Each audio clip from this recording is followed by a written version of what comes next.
Welcome to The Rest is Politics US with both of us, Katty K and Anthony Scaramucci, in London together after a very fun evening, Anthony. Nice to be here, and a beautiful river ride home from the Indigo Theatre last night. I thought that was a lot of fun too. Where we had our first London show together. And a big shout out and thank you to the people that were there last night. It was really a lot of fun. It was fun. A lot of founding members came and we got a lot of questions, which was great. And we sold a lot of Mooch 2028 oh my God. hats, which your wife is not going to like. Mooch 20. The slogan will be, lose half your net worth in New York State in 2028. Yeah, that would be in divorce filings, everybody. Exactly. We're not doing that. But I will say this. It was a great time. Mm-hmm. And we tried to get the non-founding members into a separate room to listen to our advertisers. On a loop. But they were not having it. So no, they stayed for the second half. Yeah, anyway, and then we ended the evening, which was spectacular.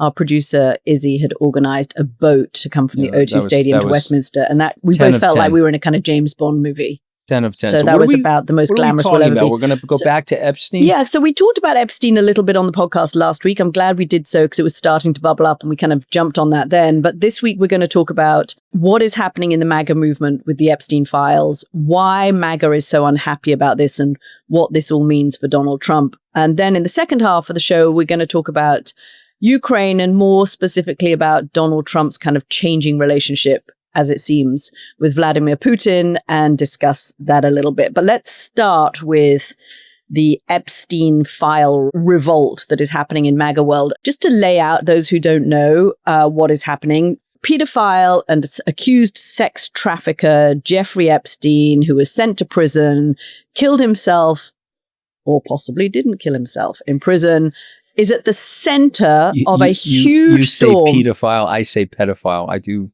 Okay, I wondered what that was about. That little look was about tomato, tomato.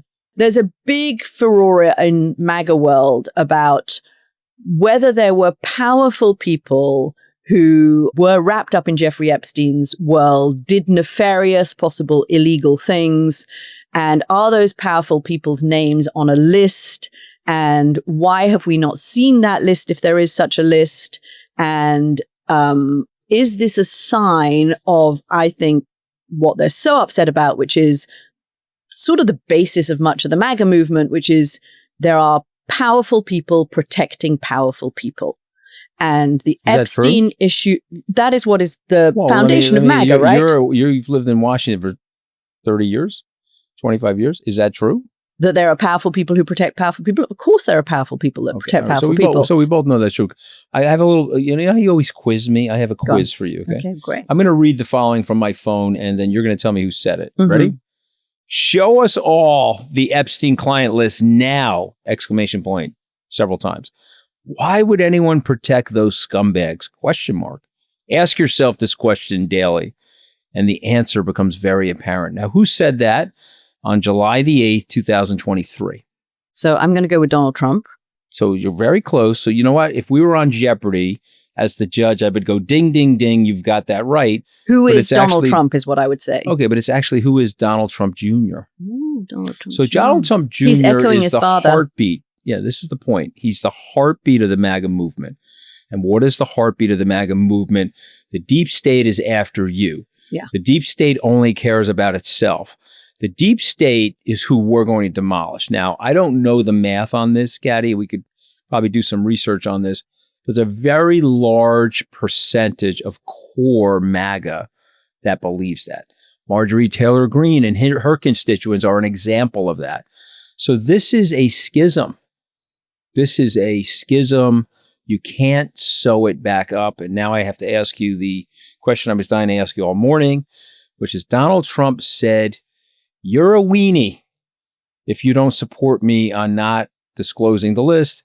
And quote unquote, I no longer want your support. So what is that about, Katty? Is he going to get away with that? So I think Donald Trump, as you say, this is a schism in MAGA. And it's really, I think, the first major test of Donald Trump's control of the MAGA movement that we've seen since the inauguration. Possibly actually ever. We haven't seen MAGA revolt like this after he has specifically asked them in a huge long social media screed. He asked them to let this go. He asked them to say, he fueled this conspiracy theory. I mean, let's be completely honest about this. Fueled it. He had a flamethrower. I mean, he had like Duraflame logs. He was throwing them everywhere. He took the tank. He, did the flamethrower, created the conspiracy theory, led directly into QAnon and this whole idea that elites who are pedophiles are running America. I mean, where have we heard this before? Pizzagate, right? Mm-hmm. Hillary Clinton was a pedophile who had children locked up in a basement of a pizza parlor. Some guy goes and shoots it up. And which was Russian propaganda, by the way, just for everybody's point of view. Totally. Our intelligence community not actually feels true, it was guys. Our intelligence community believes it was created by Russian propaganda and then fueled by social media influencers in America that were paid by Russia. And by the way, it's stuck, Katty. There's 15 to 20% of the people on social media that actually buy into it. And here's an issue, Katty, and just address this for me. Marjorie Taylor Greene is going after this issue. It polls well for her. And Trump, as I continue to repeat on this show, tick, tick, tick. He's a declining political asset. She's got to get reelected in 26. He's on his way out. And she's sticking with the Epstein story. How is that going to impact Donald Trump? I mean, I think the question is how long this story lasts and how much impact it has in the midterms. But I think to understand how long it lasts and why it's blown up so ferociously and why it's caused this schism, you have to also get back to the story's kind of origin roots, which is this deep belief in MAGA world that this is real, right? That there are pedophiles at the top of government, that there are powerful people protecting other powerful people, that there were people associated with Jeffrey Epstein whose names have never been released. Many of them they believe are Democrats, and that the system is protecting them. And of course, Donald Trump, when he was out of power, called for the release of all the Epstein files. Pam Bondi said, there is a list, the Attorney General, there is a list, it's on my desk. Could you survive that in any... So you went on television. I mean, What, I'll answer myself. I cannot survive. I wouldn't be able to survive. If you went on television and said, I've got the list on my desk for review, there's an extensive list, and you've invited people into the White House West Wing, and you handed them these big loose leaf binders with Epstein information in them, and they're all walking out of there showing them, and then 6-8 weeks later you say, there's no list. There's nothing more to see. We'll make that announcement on the Independence Day holiday on a Sunday when you're trying to drive home from the beach. So, you survive that? And by the way, you can survive that? She is the nation's top law enforcement official, which generally means you're meant to speak the truth. That's not survival. So I don't know if she's lying or not lying, but at some point seems to be obfuscating. And it's like they're doing a kind of Jedi mind trick here. There is no list. Nothing to see here. We told you there was a list, but there is no list. Men in Black neuralizer. They want to hey, everybody get in front of the TV. We're going to flash your brain and erase your memory. Everything we have ever said about and the everything Epstein that we files. stand for, by the way. We stand for Pizzagate. We stand for taking us out against them, taking out the powerful, taking out the vested interests, the elites. This is the ultimate kind of rotten elite story. But can I do another quiz with you? You get that very good quote. Here's another quote. Let me give you this one. I found it. This was a fun one. Okay. Who said, it's even said that he likes beautiful women as much as I do, and many of them are on the younger side. Well, okay. So that is Donald Trump Sr. But let me just in add 2002 in an interview with New York Magazine. But let me add an anecdote. And you wonder why they're now a little nervous about the Epstein files. Of course. And let me add an anecdote to that. He was going up the escalator at Trump Tower one day, and a young girl below the age of majority was coming down. And he said, oh, look at you. I'll be dating and married to you someday, as he was going up and down the escalator. Now, they've done everything they can to stop that video from coming out. Now they've tried to submerge that in every algorithmic way possible, but who knows? I'm not here to throw rocks at anybody. I'm just here to point out, if you start a conspiracy theory and you have this conspiracy theory burning brightly and you promise people that you're going to divulge a list and you're going to open up the can of worms in the deep state and kill all the worms, and then you say, oh, by the way, there are no worms, I think you got a problem. I think you have a problem with your base. So I went out last night before our show and I called people in the media. I called people at Fox. I called people at CNN, former CNN, MSNBC, etc. Is this going to finish him? Did we find something where that's going to schism MAGA and this is going to finish him? So, Katty, 15 of 15 people that I spoke to said no. I agree with What that. say you? So we're now 16 of 16. We're 16. So I'm 17 of 17. So then, we're all in agreement. So does that mean, as a Wall Streeter, when everybody's in agreement, we're wrong. That means we're possibly wrong. Okay, so because that's what Wall Street, but this isn't Wall Street though. He's going to be 3 weeks from now. We're going to be moving on to something else. He'll drop a bunker buster bomb. Yeah. He'll start a fight with Putin. Something will happen where this will go away. Am I right in saying that, or no? I broadly agree with that, and we've been doing this on Morning Joe all week too. It's been the kind of main topic of conversation. We should talk about how the Democrats are handling this and how kind of liberal media is handling this in a second. But I think what it does point to is a problem within MAGA of ideology and schisms and splits that are held together at the moment because Donald Trump is there. But once Donald Trump leaves the scene... Such a good point. I mean, that is when you start seeing there's schisms over aid to Ukraine. There's schisms over whether you should have bombed Iran. There's schisms over whether you should cut Medicaid. There's schisms over free trade versus protectionism. There's schisms over whether they should do something more about the Epstein files. And it reminds me of a family where you have a very powerful patriarch. And once that patriarch dies, the kids all start fighting with each other. Or, to go back in history, Yugoslavia, you take away Tito, what happens? You have the Bosnian War, right? I mean, you have a country held together that can no longer be held together. And I think we should be looking at this as an indication of the future. Not while Donald Trump's around. He survives this because Donald Trump is stronger than MAGA at the moment. He's going to keep telling them, let this go. And he's had a bit of success with that. Some of the people who he told, drop this. Laura Ingraham, she actually dropped it. He told Charlie Kirk, the influencer, to drop it. He's kind of revived it again now. But I think he survives this because I think in 3 weeks' time, you're right, he'll invade Greenland or drop another bunker buster and, actually impose tariffs on a whole bunch of countries, and we'll move on. But it gets to unhappiness in the family. And I see Donald Trump in a certain way, so I'm going to make a statement and ask you to react to it. I see Donald Trump as a person who has almost a fixed volatility. And what do I mean by that? He is president. He got back to the presidency. He's entitled to that job for the next 4 years if he's not impeached and convicted. His own party won't do that to him.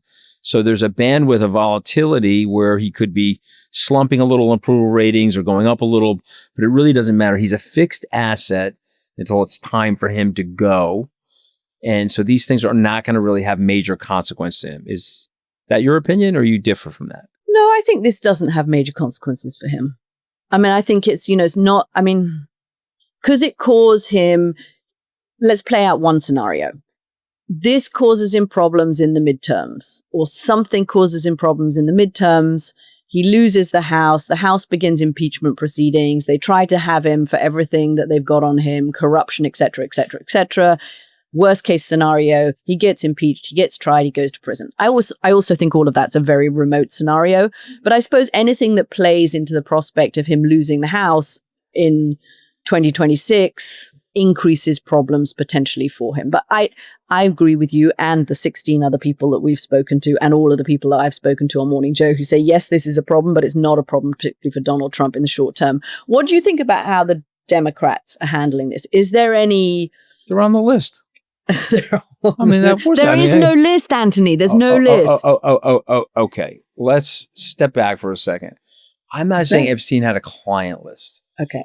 But Just to clarify. But I am saying that there were people that hung out with the guy, flew on the plane with the guy. Sure. We know that he was a known pedophile. Mm-hmm. Ghislaine Maxwell, if it's all a hoax and there's no list and nothing happened, why is she in jail? I think stuff happened. She's in jail for sex trafficking. Isn't that why she's in jail? And it was okay. It was so who did they sex suspect. Traffic to? Who did they sex traffic to?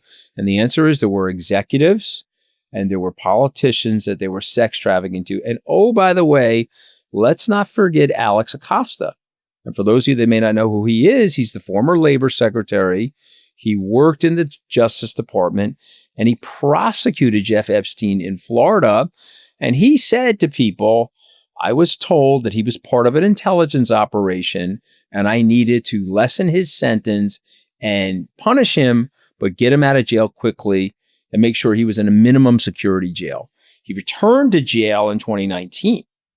But I'm just saying, are we going to wash over all that? If we're going to wash over all that, that's fine. No, it's a little bit like the Panama Papers. You remember the Panama Papers? Yes. that don't talk about them anymore, but it was rife with self-dealing and it was rife with corruptible behavior. So if we're not going to talk about it, it's okay. But you see, the thing you can't get away with in my mind, I'm coming after the deep state, but it's like the horror movie where the call's coming from inside the house. By the way, I am deep state. You see that? Yeah. And I don't think that's going to fly with the Marjorie Taylor Greene quadrant. So your insight, which I think is a brilliant one, and I just want to expound upon, there's going to be a major civil war post the patriarch's demise. I think we can't overemphasize that enough, and that's a great point. And I think we should start looking for that because I think it's brewing. And I think the splits we've spoken a lot about the splits in the Democratic Party, and they are sort of almost traditional ideological splits between center and left. The splits between the Republican Party are more widespread and they're more weird and they're more deep-founded because of Trump, and they're more emotional. They're not just policy, and this is definitely one of those emotional ones. I'm not saying there were not people who did things with Jeffrey Epstein, and we know that. We're sitting here in Britain in the royal family that seems to be missing one member because of his relationship with Jeffrey Epstein. Bad things happened with Jeffrey Epstein, and an awful lot of powerful people spent time with him, went on his plane with him, went down to his parties with him in the Caribbean, and the chances of some of those people having been caught up with women who are underage, I think is reasonably high. I think the fact that there are questions about where's the missing 2 minutes or whatever it is from the camera that was outside his cell on the night he died, why were the guards asleep oddly, at the moment he was committed suicide or said to have committed suicide. I think all of that is weird. And you can see how it definitely fuels conspiracy theories. I mean, there's so many gaps in the story that I can understand. I mean, why I would like answers to all of those things. Or when I say there's no list, I think there's enough reporting now. Donald Trump Jr., he wants those answers. He wants those answers. So does Marjorie Taylor Greene. He's quite quiet about that. I'm just curious, why is Donald Trump Jr. quiet about this having now? Been so, because I think his dad doesn't want the story to be talked about anymore because this is not helping him. He wants to get back to the big, beautiful bill. He wants to get back to the things that he says he's achieved. And he doesn't want the distraction of this story. As he said to Maga, stop fighting among yourselves. You're not helping me. 30 seconds on Vance. I think this is important. Vance is going to get destroyed. And so if you're listening to this podcast and sometime in 2026 or 27, and Vance has been meleeed like Elon Musk, you'll remember that I said this because he's going to get destroyed because he doesn't know where to go because Trump says do this and he goes and does that. He goes on the Theo Von show and says we got to get the list out. Now he's saying do that. He's over here. They're gonna put him. I said the wood chipper, but I actually think they're going to put him in a blender first, like a food processor. That's disgusting. And then pour him into the wood chipper. That's a kind of Sarah Palin image. Okay, I'm just letting you know this is going to happen. All right, go ahead. You can talk about the Democratic Party right now, but I'm just letting you know, bye-bye. Okay, well, forget the gore for a second. Just dumb Vance. Just something Vance. And anyone who thinks Vance is the kind of patriarch that can keep this fractious MAGA movement together, no chance, is dreaming. They're on a different planet. One other thing, and for the younger people listening, because I know you guys see these memes of Vance all fat and like round-faced on Instagram. No chance to be president when you are round-faced and fat and just blowing all through the Instagram channels and so forth. So I'm just letting you know. And by the way, excuse me, we have a president who is a little on the overweight side. But they don't meme him like a blow-up doll, like a Cabbage Patch Kid from 1984 with a beard. They don't do that to him. They do it to J.D. Vance. Bye-bye. Bye-bye, J.D. Vance. Okay, go to the Democrats. So the Democrats now, of course, are jumping on this. You've got this irony of the Democrats saying, crying conspiracy theory about something they said there was no conspiracy theory about and trying to kind of make hay of this. I think you can see that as totally cynical. Of course it is. That's what the Democrats are going to do. They see a political opening. They'd be fools not to take it. And I think they have a couple of opportunities. One is they have internal polling by this Democratic polling company called Blue Rose that shows that 61% of Trump voters do think that law enforcement is hiding information about powerful people. So they can see that this is a movement, an issue. Do you think that? Do I think law enforcement is hiding information? I don't know in this case. I'm not in the kind of there's a deliberate conspiracy to cover up about powerful people. Okay, but you said earlier but I think in this I want to know answers to these questions. Protect powerful yes, people. I think that's true.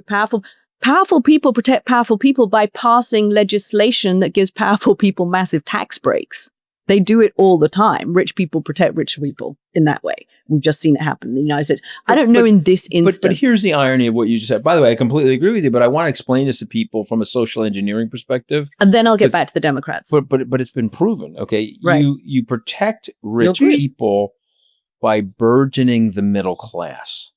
Okay, Teddy Roosevelt understood that. Henry Ford understood that. Henry Ford said, hey, I'm going to pay these people enough money to buy the product that they're producing. I'm going to make sure they're in single family houses near the factory so they don't come after me in my mansion with tiki torches and pitchforks while I'm carving up my steak and eating my caviar.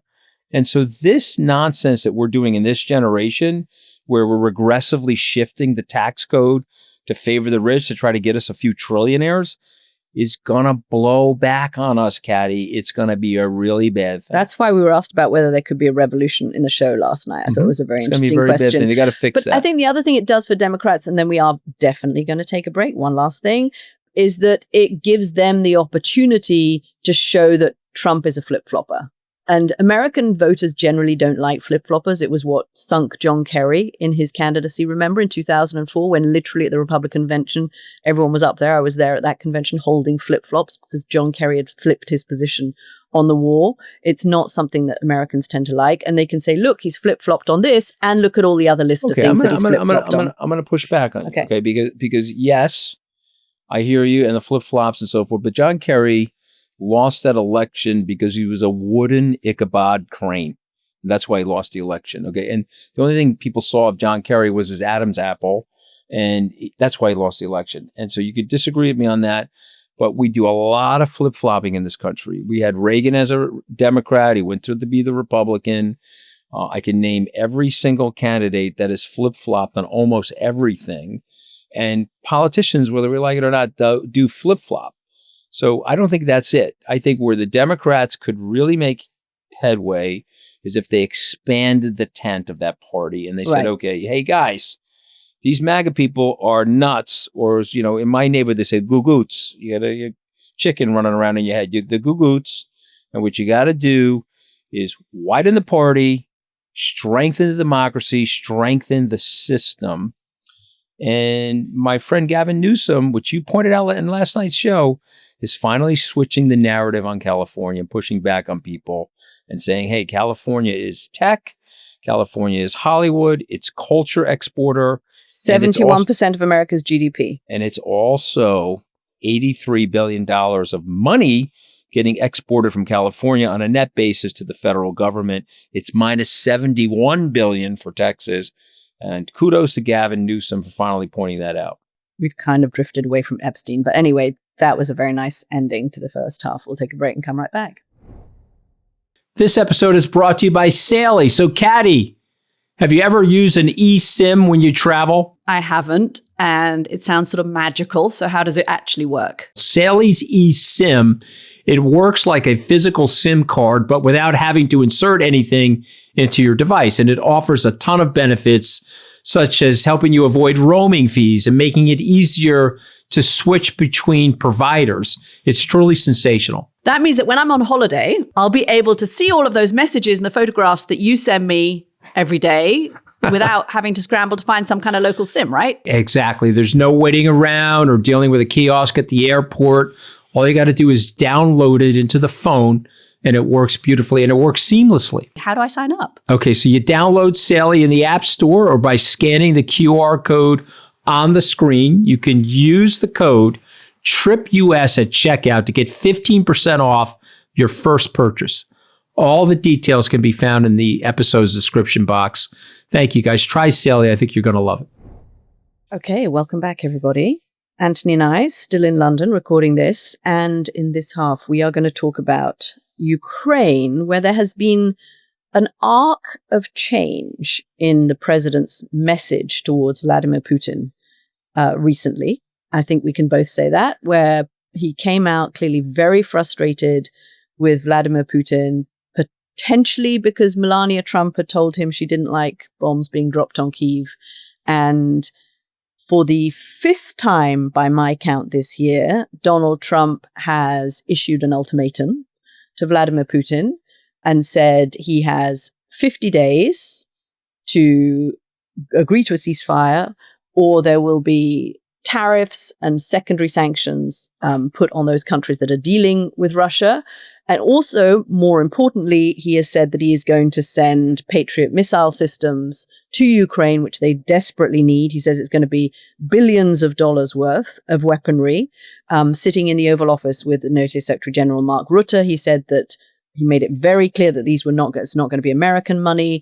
European countries are going to pay for these Patriot missile systems. They'll be American systems, but they will be sent to the Ukrainians. When he announced this, Anthony, what I heard from Kyiv was that there was euphoria in Kyiv, but it didn't last very long. So as the details and the realization of what this actually meant came out, or rather the lack of details, because everybody wants in Ukraine more defensive weapon systems and potentially even offensive weapon systems. There was initially some speculation that there'd be offensive weapon systems in this package. Now that's gone away. He's made it clear there aren't going to be offensive weapon systems.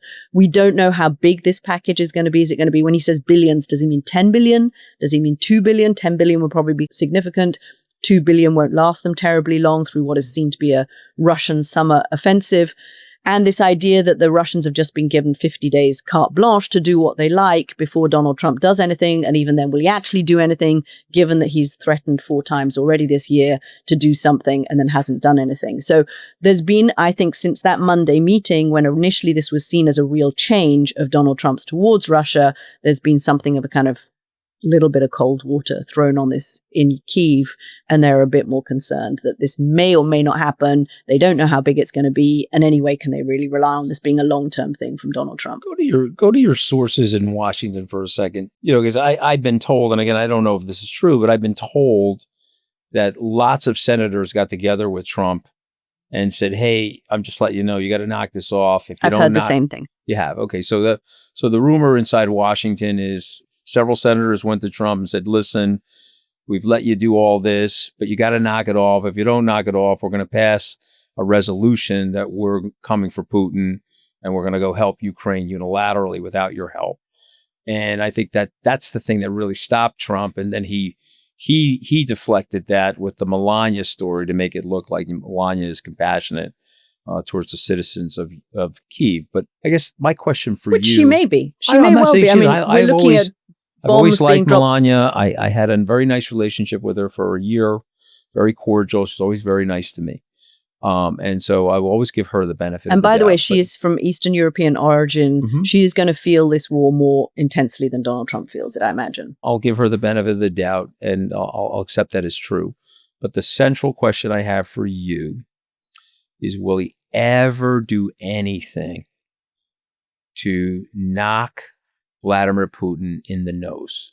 Or will he let Vladimir Putin use him as an orange doormat? I think the reason you heard the tougher language this week and Donald Trump saying he talks nice to me, but then I go back home and Melania says, look, yeah, but they're bombing people and I'm fed up with that.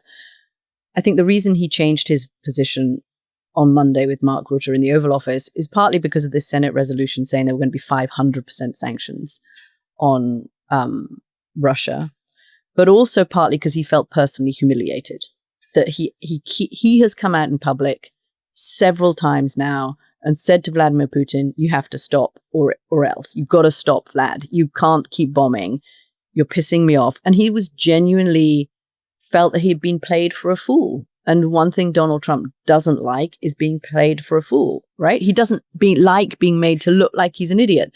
I think the problem with this is that you've got important bits of American foreign policy being made by one person's emotional insecurities about how they look in public, rather than being made by teams of professionals in the State Department or the National Security Council, which has been gutted anyway. I mean, where we need experts right now in the National Security Council to try and figure out how to best resolve this war. There aren't experts, so you have the politics of whimsicalness, right? You've got the politics of humiliation playing out. You've got Donald Trump feels like he's been played for a fool, so let's change the policy. And that's not a way to make sustainable foreign policy.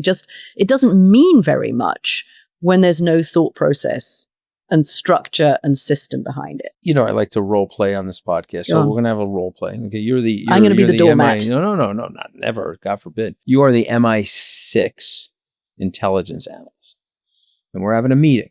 We're a closed door meeting, and I come to you, and I am a British foreign officer. Could even be the what do you guys call it? What's your Secretary of State called? The Chancellor. Foreign Secretary. Foreign Secretary. I'm the Foreign Secretary. I come to you. You've studied this. And I say, Katty K, MI6 genius, what is up with this relationship, Katty? And you say, it's complicated, Mr. Secretary. we're spending billions of dollars on intelligence. Come on, tell me what you got.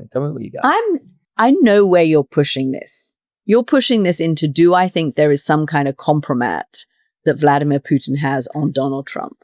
I don't know that.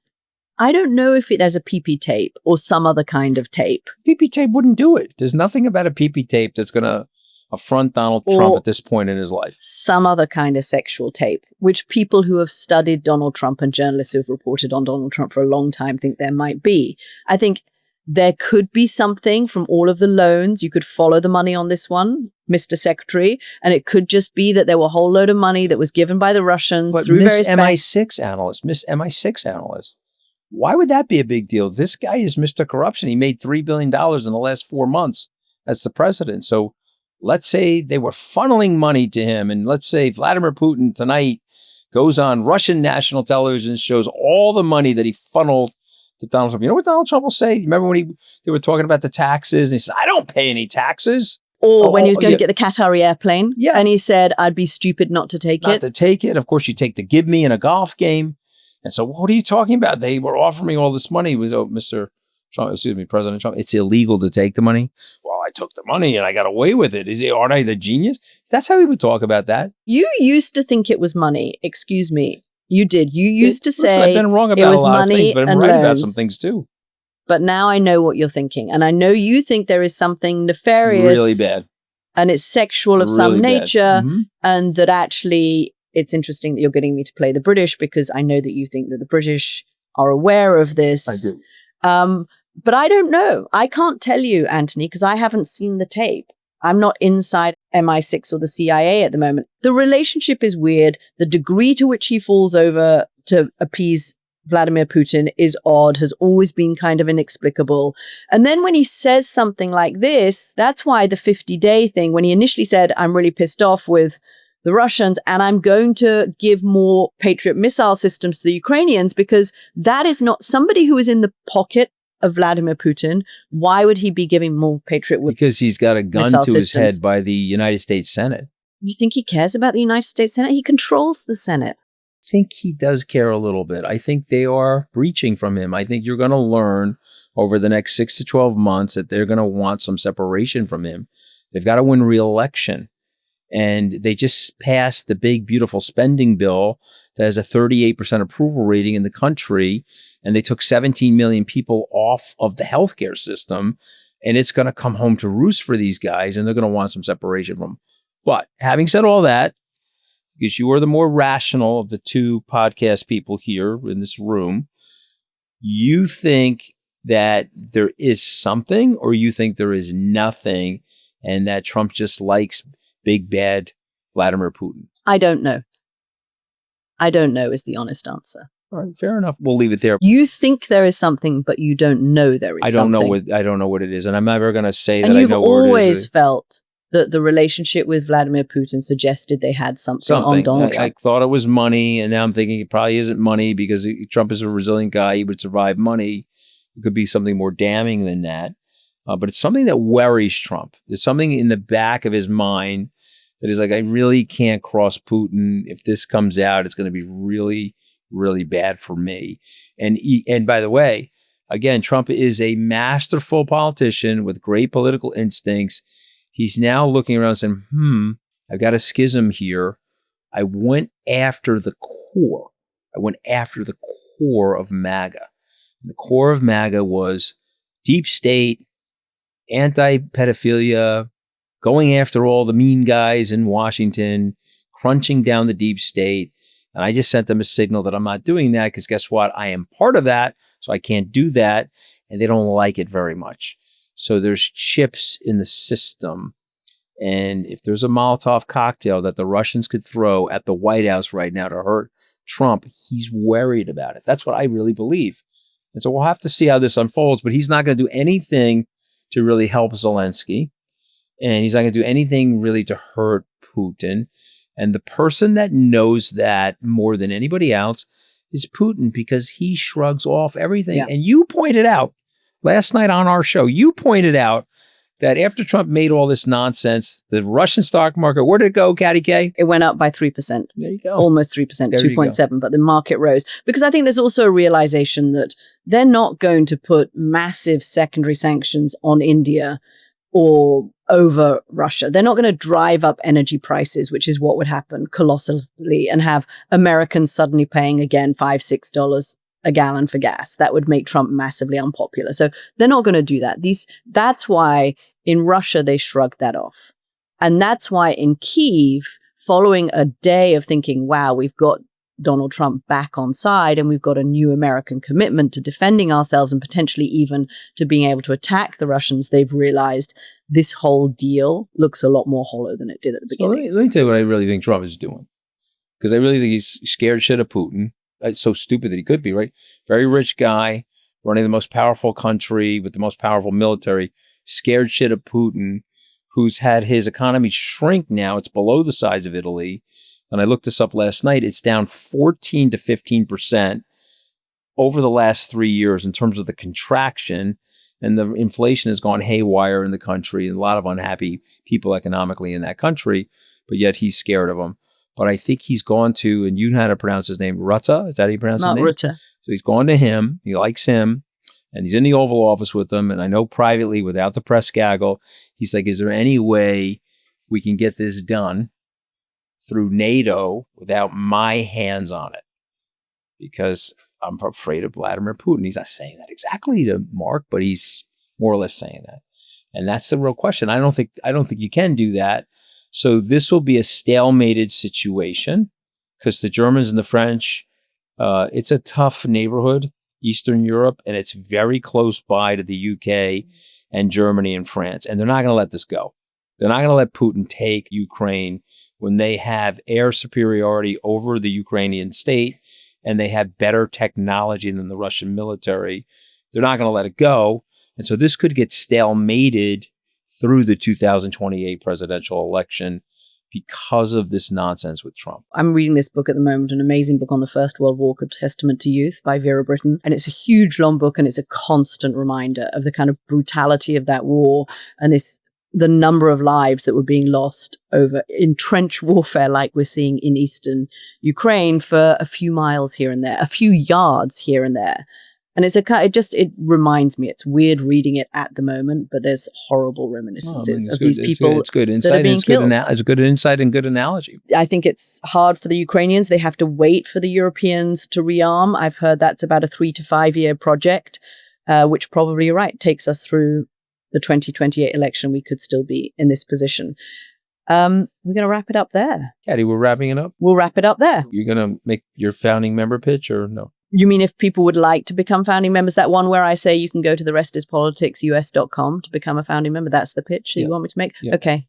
We could make that pitch. If you'd like to become a founding member, go to therestispoliticsus.com and you can get ad-free listening and extra bonus material and episodes. Wall Street salesman that never was. Katty K, ladies and gentlemen. The great loss. No question. Thank you, everybody, for listening.